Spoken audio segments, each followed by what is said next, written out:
America ने Iran की सेना की तेजी से घटते प्रहार क्षमता का दावा किया है और कहा है कि 4 दिन में ही ईरान की ड्रोन प्रहार क्षमता 73% 73% और मिसाइल लॉन्चिंग क्षमता 86% 86% कम हो गई है।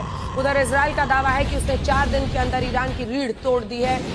इजराइल की ओर से दावा किया गया है कि उसने पिछले 4 दिनों के हमले के दौरान ईरान के अलग अलग हिस्सों में अलग अलग ठिकानों पर हमले किए हैं।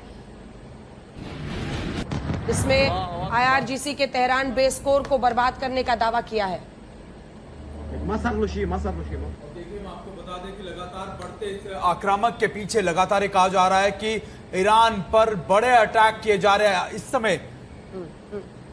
बिल्कुल, और वही हम आपको इस वक्त तस्वीरें भी दिखा रहे हैं अलग अलग जगहों पर। ईरान पर इजराइल के हमलों की तस्वीर है, मिसाइल बैलिस्टिक मिसाइल लॉन्चर पर हमले की तस्वीर है। युद्ध के 5वें दिन जो बीता दिन था, ईरान की ओर से कई दावे किए गए थे कि अभी तक उसने दुश्मनों के खिलाफ मामूली हथियारों का ही इस्तेमाल किया है और अभी ईरान के पास जंग लड़ने के लिए कई घातक हथियार बचे हुए हैं।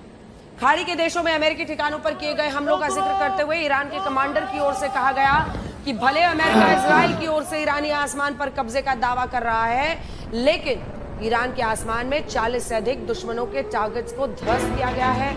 इसके अलावा 10 हर्मेस और MQ-9 ड्रोन्स को भी तबाह किया गया है। कुवैत और बहरीन में अमेरिकी ठिकाने लगातार ईरान के निशाने पर हैं।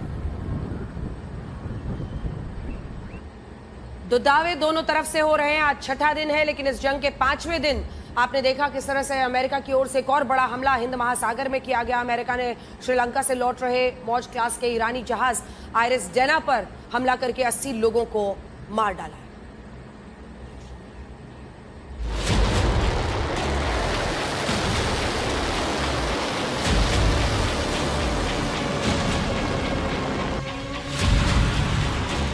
ईरान के ठिकानों पर हमले के लिए अमेरिका के युद्धपोत लगातार आग उगल रहे हैं।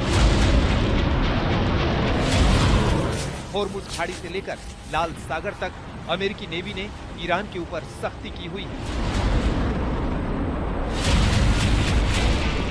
और अब अमेरिका ने समंदर के अंदर ईरान के ऊपर ऐसा हमला किया है जिससे जंग की आग हिंद महासागर तक पहुंच गई है।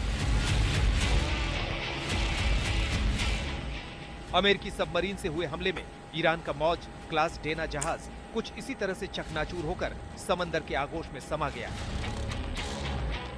खबर है कि 4 मार्च को अमेरिकी पनडुब्बी ने हिंद महासागर में श्रीलंका के पास ईरानी फ्रिगेट IRIS डेना पर मार्क 48 टारपीडो से हमला किया। इस ईरानी फ्रिगेट पर 180 लोग सवार थे, जिसमें 87 की मौत की खबर है, जबकि 32